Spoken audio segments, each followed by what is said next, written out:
Video തുടങ്ങുന്നതിന് മുന്നേ ഒരു ചെറിയ കാര്യം. കഴിഞ്ഞ ദിവസം ചെന്നൈ എയർപോർട്ടിൽ വെച്ച് എനിക്കൊരു സംഭവം ഉണ്ടായി. ഞാനും അമ്മയും കൂടെ ചെന്നൈയിൽ അടിക്കണ വെയിലത്ത് ബാഗെല്ലാം കൂടെ തൂക്കിയെടുത്ത് കൊച്ചിക്കുള്ള ഫ്ലൈറ്റിന് ബോർഡിംഗ് ടൈമിന് ജസ്റ്റ് അങ്ങോട്ട് വന്ന് നിന്ന് ഇങ്ങനെ എന്തോ സംസാരിച്ചുകൊണ്ട് വന്നപ്പോഴത്തേക്കും ഒരു പെൺകുട്ടി എൻ്റെ അടുത്തേക്ക് വന്നിട്ട് വളരെ എക്സൈറ്റ്മെൻറ്റോട് കൂടി എൻ്റെ വീഡിയോ എടുത്ത് എന്നെ കാണിച്ചിട്ട് ദിസ് യു വീഡിയോ ഒക്കെ വളരെ നന്നായിട്ടുണ്ട് എന്നൊക്കെ ഇങ്ങനെ പറഞ്ഞു. ഞാനിത് പെട്ടെന്ന് എന്തൊക്കെയോ ആലോചിച്ചുകൊണ്ട് വന്നപ്പോൾ ഔട്ട് ഓഫ് ദ ബ്ലൂ ഇങ്ങനെ റിയാക്ഷൻ വന്നപ്പോൾ എനിക്കത് എന്താണ് അതിനോട് പറയേണ്ടതെന്ന് എനിക്ക് പെട്ടെന്ന് കിട്ടിയില്ല. അത് മാത്രമല്ല ചെന്നൈ ആണല്ലോ, നമ്മൾ അങ്ങനെ ഒരു ആളെ അവിടെ പ്രതീക്ഷിക്കുന്നില്ല. ഞാൻ തിരിഞ്ഞു, ചിരിച്ചു, അതുകൊണ്ട് എന്തൊക്കെയോ ഓവറായൊക്കെ കാണിച്ചു. പക്ഷെ ഒരു ഹാർട്ട് ഫെൽ താങ്ക്സ് പറയാൻ എന്നെ കൊണ്ട് പറ്റിയില്ല. അത്രയും എക്സൈറ്റ്മെൻറ്റോട് കൂടി എന്ന് പറയുമ്പോഴത്തേക്ക് ആ കുട്ടി പ്രതീക്ഷിച്ച റിയാക്ഷൻ ആയിരിക്കില്ല ഞാൻ കൊടുത്തതെന്ന് എനിക്ക് തോന്നി. മാത്രമല്ല തിരിച്ച് വന്നപ്പോഴും ഇങ്ങോട്ട് വരുമ്പോഴും ഒക്കെ അമ്മ റിപ്പീറ്റഡ് ആയിട്ട് പറഞ്ഞു അത് ശരിയായില്ല, അത് അങ്ങനെ അല്ലായിരുന്നു പറയേണ്ടിരുന്നതെന്ന്. സാധാരണ അങ്ങനെയല്ല എൻ്റെ അടുത്ത് വന്ന് സംസാരിക്കുന്നവരുടെ അടുത്തൊക്കെ ഞാൻ സംസാരിക്കാറുള്ളതാണ്. അന്ന് എന്തോ അത് പറ്റിയില്ല. അപ്പോൾ എനിക്ക് ആ കുട്ടിയുടെ പേര് അറിയില്ല. നിങ്ങൾ ഈ വീഡിയോ കാണുന്നുണ്ടാവും എന്നാണ് എൻ്റെ വിശ്വാസം. So sorry and thank you so much for all the love and appreciation. It means a lot.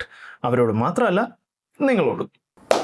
കൊഞ്ച നാളില്ല ഭയം വിട്ടു പോച്ച്. സബ്കാ സ്വാഗത.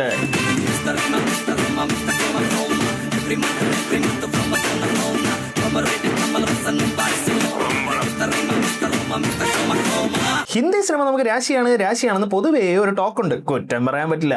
അവരും ഏതാണ്ട് ഞങ്ങൾ എടുക്കാൻ ഒരു പടം നീ വറുത്തെടുക്ക് ഞങ്ങളുടെ പടം എന്നുള്ളൊരു മോഡലാണ്. ஆனால் இவ்வளோ நாளாக நம்ம படம் பண்ணுறோம், இன்னே வரைக்கும் வருண் தவனோட ഒരു പടം നമുക്ക് മാറ്റില്ല. ഈ കോവിഡ് വന്നതിന് ശേഷം മിഷീൻ ഗണ്ണിന്റെ ഓട്ടോ മോഡ് ഓണായ പോലെ ചോട്ടി ബോംബിടുന്ന ഒരു വരുൺ ധവനെ നിങ്ങൾക്ക് അറിയൂ. പക്ഷേ ഇതേ കൂറപ്പടങ്ങളെ എന്റർടൈനേഴ്സ് എന്ന് വിളിച്ചിരുന്ന ഒരു കാലഘട്ടത്തിൽ എല്ലാ പടവും ഹിറ്റായിക്കൊണ്ടിരുന്ന വരുൺ ധവനെ നിങ്ങൾക്ക് അറിയില്ല. അങ്ങനെ ആ വസന്തകാലത്ത് ഇറങ്ങിയ ഒരു മാസ്റ്റർ പീസ് പടമാണ് ജുഡ്വാ 2. 2017 ഇറങ്ങിയ ജുഡ്വാ 2 97 ഇറങ്ങിയ സൽമാൻ ഖാന്റെ ജുഡ്വാ എന്ന പടത്തിന്റെ റീമേക്കാണ്. അന്ന് ജാക്കി ചാന്റെ പടം ചുരണ്ടി ഈ പടം എടുത്ത ഡയറക്ടർ ഡേവിഡ് ധവൻ സാറിന് ഒരു ആഗ്രഹം, സ്വന്തം മോനെ സൽമാൻ ഖാന്റെ ലെവലിൽ എത്തിക്കണമെന്ന്. പിന്നെ തന്ത ചോദിച്ചു കഴിഞ്ഞാൽ ഡേറ്റ് കൊടുക്കാതിരിക്കാൻ പറ്റാത്തതുകൊണ്ട് അവർ രണ്ടുപേരും കൂടെ ചേർന്ന് ഒരു ട്രിലജി അങ്ങ് ചെയ്തു. മേന്തര ഹീറോ, ജുഡ്വാ 2, കൂലി നമ്പർ 1. എല്ലാ പടവും എന്തിന്റെയൊക്കെയോ റീമേക്ക്. സ്വന്തം മോൻ നശിച്ചു പോകണമെന്ന് കരുതി ഒരു തന്തയോ ഒന്നും ചെയ്യില്ല. പക്ഷേ ഇങ്ങേറെ ചില പടങ്ങളുടെ സീനൊക്കെ കണ്ടു കഴിഞ്ഞാൽ ഇൻഡസ്ട്രിയിൽ നിന്നല്ല, ഈ നാട്ടിൽ നിന്ന് തന്നെ മോനെ ഫീൽഡ് ഔട്ട് ആക്കാനായിട്ട് കരുതി കൂട്ടി ചെയ്ത പോലെ തോന്നും. അമ്മയാണ് मैं नौजवानों की दिल की धड़कन हूँ, रातों की रानी हूँ, व्हाट्स ए मैन, चल बे ठरकी. അപ്പോൾ പടം തുടങ്ങുമ്പോൾ പടം നടക്കുന്ന പാരലൽ വേൾഡിൽ ഒരു സ്ത്രീ പേറ്റുനോവ് വന്ന് പെടുകയാണ്. വാട്ടർ ബ്രേക്ക് ആയ അമ്മച്ചിക്ക് ഹോസ്പിറ്റലിൽ എപ്പോൾ വേണമെങ്കിലും പോകാം. പക്ഷേ എപ്പോഴും കിട്ടാതെ കെട്ടിയവനെ ഇപ്പോഴെങ്കിലും കിട്ടുമെന്ന് ഫോണിൽ വിളിച്ച് നോക്കുന്ന ഒരു സമ്പ്രദായമുണ്ട് അങ്ങ് പാരലൽ വേൾഡിൽ. പിന്നെ അവർക്ക് ഈ പ്രസവം ഒന്നും വലിയ പരിചയമില്ലാത്തതുകൊണ്ട് നമ്മുടെ ലാലേട്ടൻ പറഞ്ഞ പോലെ ചോദിച്ച് പോകും. പിന്നെ പേരെടുക്കാൻ പോകുമ്പോൾ ആരെങ്കിലും ഫോൺ എടുക്കുമെന്നുള്ള ഒരു ഒറ്റ കാര്യം വെച്ച് നിങ്ങൾ അവരുടെ ഗർഭത്തിനെ സംശയിക്കരുത്. അത് 101% ഒറിജിനൽ ഗർഭമാണ്. സംശയം ഉണ്ടെങ്കിൽ നിങ്ങൾ നോക്ക്, അവർ പിടിച്ചത് തലാണ് കുഴിഞ്ഞത് കണ്ടോ. നല്ല ഒന്നാം തരം ഗുജറാത്ത് വഞ്ഞു വെച്ചുണ്ടാക്കിയ തലയാണ് കുത്തിക്കയറ്റി വെച്ച് ഇവർ ഇമാതിരി ഓവർ ആക്ഷൻ നടത്തുമ്പോൾ ഇവരുടെ കെട്ടിയും KSRTC ബസ് പോലത്തെ അല്ല, KSRTC ബസ്സിനെ കേവലമായ ഒരു ചാർട്ടേഡ് ഫ്ലൈറ്റിൽ യാത്ര ചെയ്യാണ്. ചൊവ്വിനെ ഇരുന്ന് അപ്പുറത്തിരിക്കുന്നവരുടെ മൂക്കിലെ പൂട വരെ എണ്ണിയെടുക്കാൻ പറ്റുന്ന സീറ്റിംഗ് അറേഞ്ച്മെന്റ് ഒക്കെ പോട്ടെ, ക്രിയേറ്റീവ് ഫ്രീഡം. പക്ഷേ ഈ ഫ്ലൈറ്റിലെ എയർ ഹോസ്റ്റസിന് ഒരുമാതിരി അക്ഷയ സെന്ററിലെ പുഷ്പാക്കിന്റെ പോലത്തെ സ്വഭാവമാണ്. അവർ പറയണമല്ലോ ചെയ്തില്ലെങ്കിൽ വിവരം അറിയും. ഉദാഹരണത്തിന് ഫോൺ മാറ്റി വയ്ക്കാൻ അവർ ആദ്യം ചൊവ്വിനെ എന്ന് പറയും, എന്നിട്ടും ചെയ്തില്ലെങ്കിൽ അപ്പോൾ ഇങ്ങനെ വന്നിരിക്കുന്ന കെട്ടിയം കണ്ടാൽ തന്നെ കുടുംബത്തിൽ പറഞ്ഞ ലുക്കുള്ള ചാൾസ് മാമനെ ഫ്ലൈറ്റിൽ വെച്ച് പരിചയപ്പെടുന്നത്. ചാൾസ് മാമൻ ആൾ വലിയൊരു സ്പിരിച്വലിസ്റ്റ് ആണ്. ഉദാഹരണത്തിന് അദ്ദേഹം പറയാണ് കാര്യങ്ങൾ പെട്ടെന്ന് നടക്കണമെങ്കിൽ ഫ്ലൈറ്റിൽ വെച്ച് പ്രാർത്ഥിക്കുന്നതാണ് ഏറ്റവും നല്ലത്. എന്തുകൊണ്ടാണ് അങ്ങനെ നിങ്ങൾക്കറിയാമോ?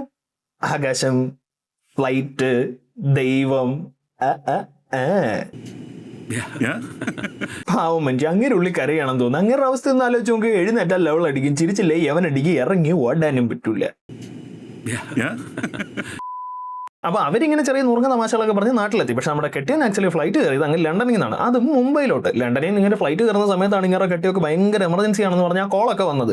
ഈ ലണ്ടൻ ടു മുംബൈ ഫ്ലൈറ്റ് എന്ന് പറയുന്ന ഒരു 7-7.5 മണിക്കൂറുകളാണ്. പക്ഷേ ഇങ്ങനെ ലണ്ടനിൽ നിന്ന് കയറി മുംബൈയിൽ ഇറങ്ങി പെട്ടിയെടുത്ത് നിന്ന് കൈയും കഴുകി ഇറങ്ങിയിട്ട് നമ്മുടെ മറ്റേ എമർജൻസി ആണെന്ന് പറഞ്ഞ് കൊണ്ടുവന്ന തലയണൊക്കെ അപ്പോഴും ഫോണും ചെവിയിൽ വെച്ച് കോറിഡോറിൽ കൂടെ ഇങ്ങനെ നടക്കുകയാണ്. ഇവിടെ നമ്മളവരെ തെറ്റിദ്ധരിക്കുകയാണ്. കാരണം പൊതുവേ നമ്മൾ പറയാറില്ല ഈ വർക്കൗട്ടിന് മുമ്പ് വാമപ്പ് ചെയ്ത് കഴിഞ്ഞാൽ കാര്യങ്ങൾ എളുപ്പമാകുന്നു. അതേപോലെ പ്രസവത്തിന് മുമ്പുള്ള ഇവരുടെ വാമപ്പാണ് ഈ 7.5 മണിക്കൂർ നെട്ടോട്ടം. അത് വർക്കാവുകയും ചെയ്തു. കാരണം ലണ്ടനിൽ നിന്ന് മുംബൈ വരെ എത്താനുള്ള 7.5 മണിക്കൂറിൽ പ്രസവിക്കാത്ത ഇവര് ഇങ്ങനെ മുംബൈ എയർപോർട്ടിൽ നിന്ന് ഹോസ്പിറ്റൽ വരെ എത്താൻ എടുത്ത് 1/2 മണിക്കൂറിനുള്ളിൽ 2 ഇരട്ടകളെയും പ്രസവിച്ച് 2 സെറ്റ് ഉറക്കവും കഴിഞ്ഞ് കുളിച്ച് കുട്ടപ്പിയായിട്ട് റെഡി ആയിട്ടിരിക്കുകയാണ്. ആ എഴുത്തിൻ്റെയൊക്കെ ഒരു ഫ്ലോ കണ്ടോ?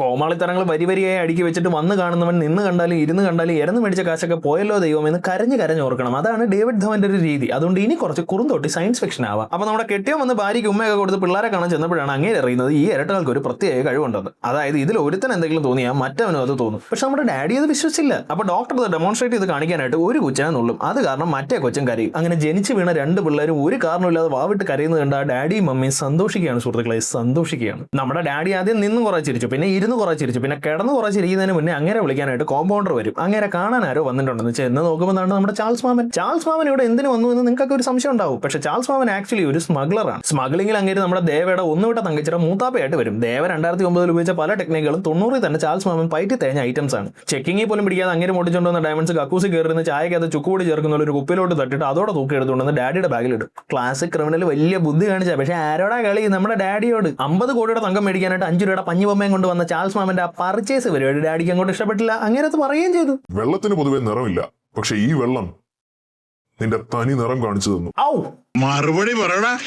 മറുപടി coming. You don't screw me, I will not screw you. Screw. ആന വലുപ്പത്തിലുള്ള സ്ക്രൂ ഒക്കെ കഴിഞ്ഞിരിക്കുന്നവൻ ആൻഡ് വലുപ്പത്തിലുള്ള സ്ക്രൂ ഒക്കെ ഒരു പ്രശ്നമാണോ? ഈ ചാൾസ് മാമൻ അന്ന് തന്നെ ഹോസ്പിറ്റലിൽ വരുമെന്ന് കാലേ കൂട്ടി മനസ്സിലാക്കിയ നമ്മുടെ ഡാഡി ഈ 5 കല്ലിന് കാവൽ നിൽക്കാനായിട്ട് 5 റൗണ്ട് വെടിവെക്കാൻ പറ്റുന്ന തോക്കുമായിട്ട് ഒരു ബറ്റാലിയൻ പോലീസിനെ റെഡിയാക്കി നിർത്തിയിട്ടുണ്ടായിരുന്നു. പക്ഷേ ചാൾസ് മാമൻ പണി തരുമെന്ന് ഡാഡി മനസ്സിലാക്കിയെന്ന് ചാൾസ് മാമൻ അതിന് മുന്നേ മനസ്സിലാക്കിയിരുന്നു. അതുകൊണ്ട് ബൊമ്മ കളഞ്ഞിട്ട് അങ്ങനെ തോക്ക് പുറത്തെടുക്കും. എന്നിട്ട് അവിടുന്ന് ഓടി രക്ഷപ്പെടുന്നതിനിടയ്ക്ക് ആ ഇരട്ടകൾ ഒരെണ്ണത്തിനെ എടുത്ത് ജനലും പൊട്ടിച്ച് 20 അടി താഴ്ചയിലോട്ട് ചാടും. എന്നിട്ട് മുടങ്ങി നടന്ന് എന്ന് റെയിൽവേ ട്രാക്കിൽ മോന്തടിച്ച് വീഴും. കൊച്ചിനൊരു പോറൽ പോലും പറ്റിയിട്ടില്ല എന്ന് പ്രത്യേകം പറയേണ്ട ആവശ്യമില്ലല്ലോ. പക്ഷേ കയ്യിലെടുത്തപ്പോൾ തൊട്ട് കണ്ടവച്ചനെയാണല്ലോ ഭഗവാൻ എന്നും പറഞ്ഞ് കയ്യാലപ്പുറത്ത് തേങ്ങ പോലെ ആ കൊച്ചിനെ ട്രാക്കിൽ വെച്ചിട്ട് അങ്ങേരോട്. അപ്പൊ അതാണ്ട് ഒരു ട്രെയിനും വരുന്നു. ഇനി ആ കൊച്ചങ്ങനെ രക്ഷപ്പെട്ടെന്നല്ലേ? അതായത് ഹോസ്പിറ്റലിൽ കിടക്കുന്ന മറ്റേ കൊച്ച് തൊട്ടിൽ ഇങ്ങനെ ഒന്ന് തിരിഞ്ഞപ്പോ ഇവനും ട്രാക്കിൽ നിന്ന് ഇങ്ങനെ തിരിഞ്ഞു.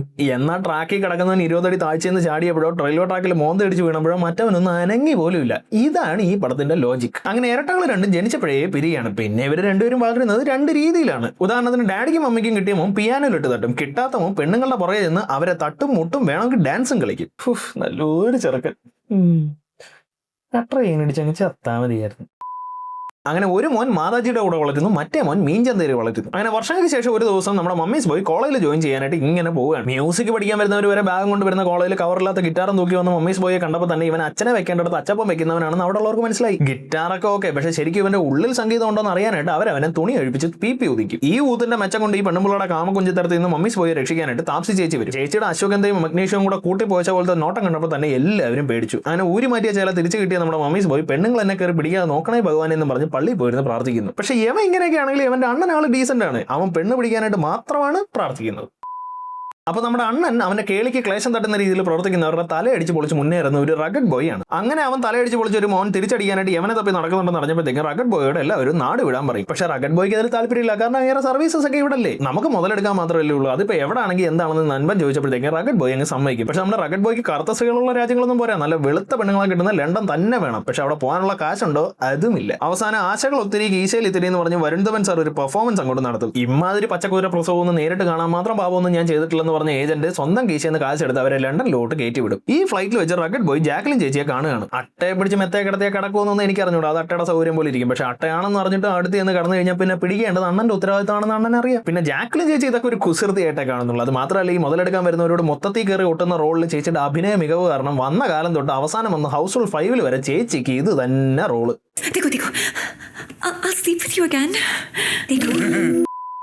അങ്ങനെ ഈ പരാക്രമത്തിനൊക്കെ ഒടുവിൽ ഫ്ലൈറ്റ് ലണ്ടനിലെത്താണ്. പക്ഷേ ഇതേ സമയത്ത് അന്നത്തെ അടിക്ക് ശേഷം ആര് വന്നെടുത്താലും പോകുന്ന ഗിറ്റാർ വേണ്ട, 5 പേര് വന്നെടുത്താലും അനങ്ങാത്ത പിയാനോ മതിയെന്നും പറഞ്ഞ് മമ്മീസ് ബോയ് ഇരുന്ന് പിയാനോ വായിക്കുകയാണ്. പക്ഷേ മമ്മീസ് ബോയുടെ കണക്കൂട്ടലുകൾ തെറ്റി. കാരണം പിടിക്കണമെന്നുള്ളതിന് ഗിറ്റാർ തന്നെ വേണം നിർബന്ധമില്ല. പിന്നെ എല്ലാ ആക്ഷനും ഒരു റിയാക്ഷൻ ഉണ്ടാവുമല്ലോ. Action reaction, action reaction, action over action. ഇതിപ്പോ ഈ വേദന ജനഹൃദയങ്ങളിലോട്ട് ഇത്രയും ആഴ്ന്നിറങ്ങാൻ കാര്യം വരുൺ ധവൻ സാറിന്റെ ആ ഒരു പെർഫോമൻസ് ആണ്. എന്തൊരു വൈവിധ്യമാർന്ന വേഷപ്പകർച്ച.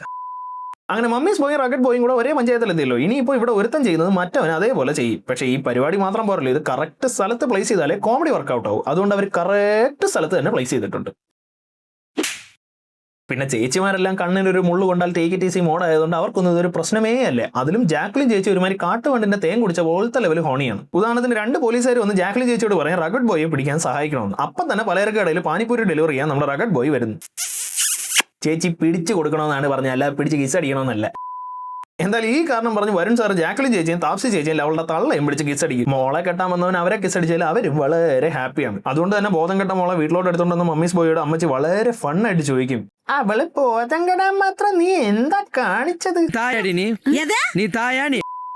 പിന്നെ അങ്ങോട്ട് ഈ ഒരു തന്നെ തൊട്ട് കഴിഞ്ഞാൽ മറ്റവന് പൊള്ളുന്ന സാധനം തന്നെ ഇങ്ങനെ റിപ്പീറ്റ് അടിച്ച് കാണിച്ചുകൊണ്ടിരിക്കും. അങ്ങനെ ഇരിക്കും ഒരു ദിവസം നമ്മുടെ ഡാഡി ഇങ്ങനെ കാറി പൊക്കോണ്ടിരിക്കുമ്പോൾ ചാൾസ് മാമൻ വിളിച്ചിട്ട് അടുത്ത കൊല്ലത്തെ പൊങ്കാലിടാൻ നീ നിന്റെ കുടുംബം ബാക്കി കാണില്ലടാ നായ എന്ന് ഭീഷണിപ്പെടുത്തും.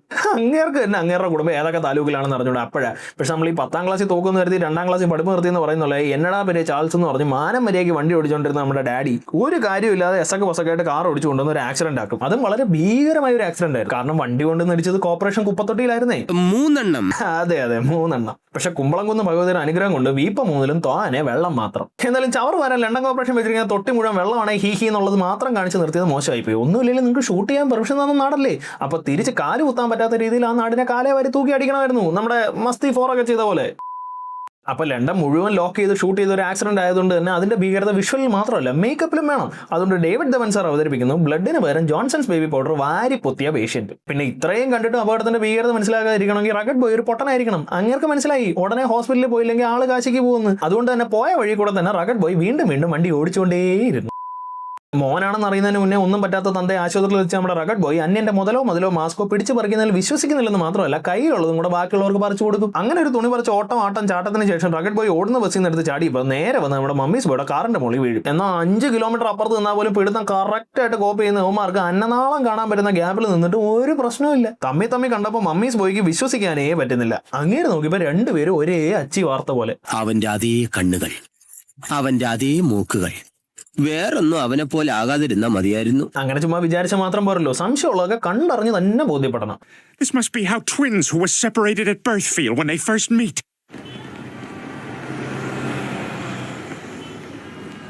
Trade house keys, bang each other's wives? Yep.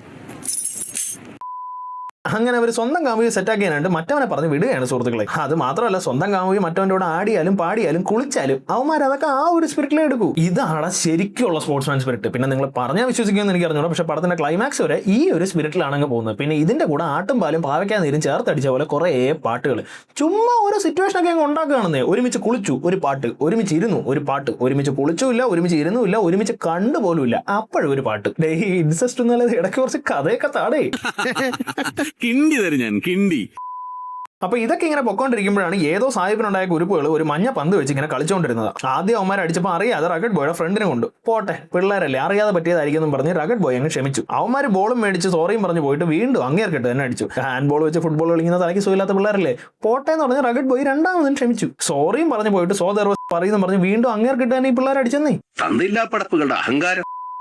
അമിതമായാൽ ആനക്കൊണ്ടയുടെ മുട്ടയും വിഷമെന്നാണല്ലോ. അതുകൊണ്ട് 3ാമത്തെ അടിയായപ്പോഴത്തേക്ക് റഗഡ് ബോയുടെ ദേഷ്യം ഉണർന്നു. ലവൻ ആ ബോൾ പൊക്കിയെടുത്ത ഒരു ഒറ്റ അടി അത് ലണ്ടൻ പഞ്ചായത്തിലുള്ള സകല ആളുകളും പൊക്കിയടിച്ച് പോയ പാലത്തിന് മുന്നിൽ കൂടെ തന്നെ വീണ്ടും പോയിട്ട് ഒടുവിൽ തേങ്ങ അടിച്ച് ബോധം പോയ ചോട്ടാട്ടോണ്ട് തലയിൽ ചെന്ന് കൊള്ളും. ഹിസ്റ്ററിയും ജോഗ്രഫിയൊക്കെ പക്ക ആയതുകൊണ്ട് ഇനിയിപ്പോൾ ഫിസിക്സും ബയോളജിയൊക്കെ തോന്നിയ പോലെ തോന്നിയ മാസം ആവാമല്ലോ. അതുകൊണ്ട് പന്ത് കൊണ്ട് പാരലൈസ് ആയവൻ പടിക്കട്ടിൽ നിന്ന് വീണ് പഴയ പോലെ ആവുകയാണ്. പക്ഷെ അപ്പോഴാണ് അടുത്ത വലിയ ട്വിസ്റ്റ്. ചുമ്മാ കയറി ചെന്ന് തോണ്ടി അടിമേടിച്ച് ചെയ്യാൻ നമ്മുടെ സ്ക്രൂ അവന്റെ ബേട്ടയാണ്.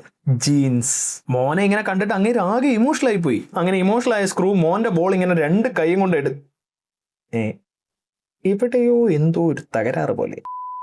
അങ്ങനെ ബോധം തിരിച്ചു കിട്ടി നമ്മുടെ ചോട്ടാ ഡോൺ പിസ്സ ഓർഡർ ചെയ്യുകയാണ്. അങ്ങനെ അടുക്കി വെച്ചിരുന്ന പെട്ടികൾ മാറ്റി വന്നപ്പോൾ ദാണ്ട നിൽക്കുന്നു തലയടിച്ച് പൊളിച്ചവൻ. തേങ്ങ അടിച്ചപ്പോൾ ബോധം പോയി, ബോൾ കൊണ്ടപ്പോൾ ബോധം തിരിച്ചു വന്നു. അപ്പോൾ ഇനിയും വേറെ എന്തെങ്കിലും വെച്ച് അടിച്ചു കഴിഞ്ഞാൽ ബോധം പോകണ്ടേ. റഗഡ് ബോയ് അത് തന്നെ ചിന്തിച്ചത്. പക്ഷേ നെഹി വർക്ക് ഹുവ. പക്ഷെ കുപ്പി അടിച്ച് പൊട്ടിയിട്ട് രക്ഷപ്പെടാൻ പറ്റിയില്ലെങ്കിൽ പിന്നെ കുപ്പിച്ചെല്ലാം ഉടച്ച് ചാടുന്നതാണ് നല്ലതെന്ന് കാരണവന്മാർ പറഞ്ഞ പോലെ റഗഡ് ബോയ് നൻപരും ആ കെട്ടിടത്തിൽ നിന്ന് എടുത്തൊരു ചാട്ടം അങ്ങ് ചാടും. മനുഷ്യൻ ചാടിയാലും പൊളിയും പന്ത് കൊണ്ടാലും പൊളിയും. എന്തോരം ക്ലാസ് ആടെയാ പഞ്ചായത്തിൽ ഉപയോഗിക്കുന്നത്. ഇവിടുന്ന് ചാടിയ റഗഡ് ബോയ് ഒരു സൈക്കിൾ എടുത്ത് രക്ഷപ്പെടും. കൊല്ലാൻ ആൾ കുറേ വരില്ലയോ. അപ്പോൾ നല്ല സ്പീഡിൽ പോകുന്ന ഒരു വണ്ടി തന്നെയാണ് കറക്റ്റ്. പക്ഷേ സ്പീഡ് കൂടുമ്പോൾ റിസ്ക് ഉണ്ടല്ലോ. അതുകൊണ്ട് ഹെൽമെറ്റ് വളരെ മുഖ്യം. പക്ഷെ അപ്പോഴേക്കും റഗഡ് ബോയുടെ വണ്ടിക്ക് ചോട്ടാ ഡോൺ വന്ന് വട്ടം വെക്കും. ഒരു ഹീറോ സൈക്കിൾ കൊണ്ടൊന്ന് വട്ടം വെച്ചിട്ട് ഏതാണ്ട് മറ്റേ ടേബിൾ ടോപ്പിൽ ചാർട്ടേഡ് ഫ്ലൈറ്റിന് വട്ടം വെച്ച പോലത്തെ എക്സ്പ്രഷനാണ്. എടുത്തോണ്ട് പോടി. എന്തൊരു അനുസരണ പറഞ്ഞ അപ്പൊ തന്നെ ചെയ്യും. പിന്നെ ഒരു 10 മിനിറ്റ് നമ്മളിങ്ങനെ ഏതോ 2 സായിപ്പന്മാർ ലണ്ടൻ തെരുവുകളിലുള്ള സൈക്കിൾ ഓടിക്കുന്ന ഇങ്ങനെ കണ്ടോണ്ടിരിക്കും. നല്ല രസമാണ്. ഇടയ്ക്ക് ഒരു അമ്മച്ചിയുടെ കാപ്പി തട്ടിപ്പറിക്കുന്ന ഷോട്ടിൽ മാത്രം വരുൺ സാർ നേരിട്ട് വരും. കാര്യം ഇത് 10 കിലോമീറ്റർ സ്പീഡിൽ നടക്കുന്ന സൈക്കിൾ ചേസ് ആയതുകൊണ്ട് തന്നെ വില്ലൻ ഒന്ന് മുറുകി കുത്തി ഓടിയാൽ തന്നെ നായകനെ പിടിക്കാൻ പറ്റും. പക്ഷെ അത് സംഭവിക്കാൻ പാടില്ല. വില്ലൻ വീഴണം. അതിനായിട്ട് വളരെ നാച്ചുറൽ ആയിട്ട് ഒരു ചുമന്ന വാനും കറുത്ത കാറും പച്ച കൊട്ടയും കൂടെ റോഡിന്റെ നടുവിനെ കൊണ്ടൊന്ന് അടുക്കി വെക്കും. വരുൺ സാറിന്റെ ഡ്യൂപ്പ് അതിന്റെ മോളിൽ കൂടെ ചാടും. പക്ഷെ വില്ലൻ സാറിന്റെ ഡ്യൂപ്പ് നമ്മളെ പോലെ തന്നെ ഈ സെറ്റപ്പ് കണ്ട് ഒന്ന് പതറിപ്പോയി മോന്തടിച്ച് വീണു. അപ്പോൾ ഈ വൈറ്റ് ഷോട്ടിൽ പോലും ഇല്ലാത്ത കുറെ മനുഷ്യ സ്നേഹികൾ ഇങ്ങനെ വീണതും കണ്ട് ഓടി വരും. നിങ്ങൾ ആ റോഡിന്റെ പുറകെ ആ വണ്ടി അറേഞ്ച് ചെയ്ത് വെച്ചിരിക്കുന്നത് ആ ജമ്പോ ആളുകൾ ഓടി വരുന്നതൊക്കെ കണ്ടു കഴിഞ്ഞു. എന്തൊരു സ്വാഭാവികതയാണല്ലേ. അതുകൊണ്ട് തന്നെ ഇതിന്റെ ഡയറക്ടർ ഡേവിഡ് ധവാനും ആർട്ട് ഡയറക്ടർ പരിജിത് പൊട്ടറും വരുൺ ധവാനും കൂടെ ഈ പടത്തിന് ശേഷം വീണ്ടും ഒരു പടത്തിന് ഒന്നിച്ചു ഇതിനേക്കാൾ സ്വാഭാവികമായ ഒരു ജമ്പ് എടുക്കാൻ.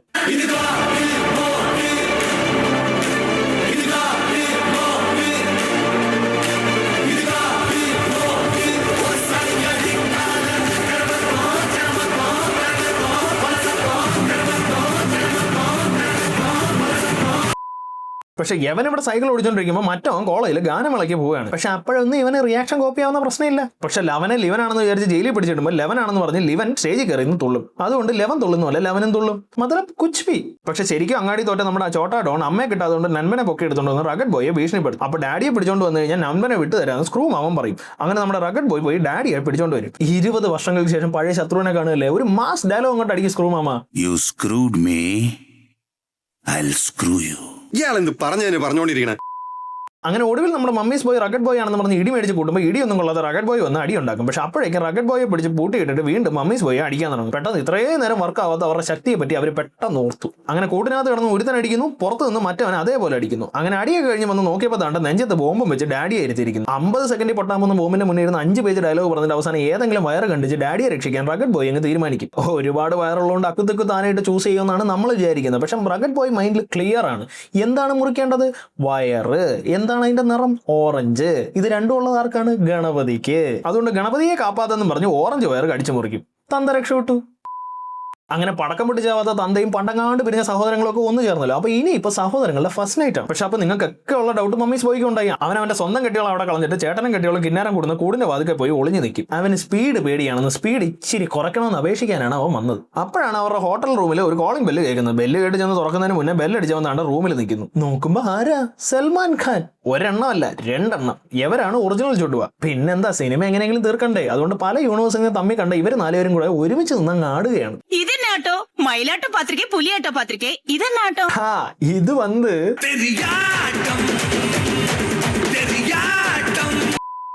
ഈ വിളിച്ച കല്യാണത്തിന് പോയി ഉണ്ടിട്ട് കുടിച്ച പായസത്തിനകത്ത് പഞ്ചാര ഇല്ലെന്ന് പറയുന്നത് മനസ്സിലാക്കാം. പക്ഷെ വിളിക്കാത്ത കല്യാണത്തിന് കുളിക്കാതെ പോയിട്ട് പപ്പടം പൊടിഞ്ഞു പോയെന്ന് പറഞ്ഞ് പാചകക്കാരനെ പ്ലാവിലെ വെട്ടി അടിക്കുന്നത് ശരിയായ ഒരു നടപടിയാണോ? മനസ്സിലാകേണ്ടവർക്ക് മനസ്സിലായിട്ടുണ്ടാവും. ഇനി മനസ്സിലാകാത്തവർക്ക് വേണ്ടി അടുത്ത ബ്രഹ്മാണ്ഡം.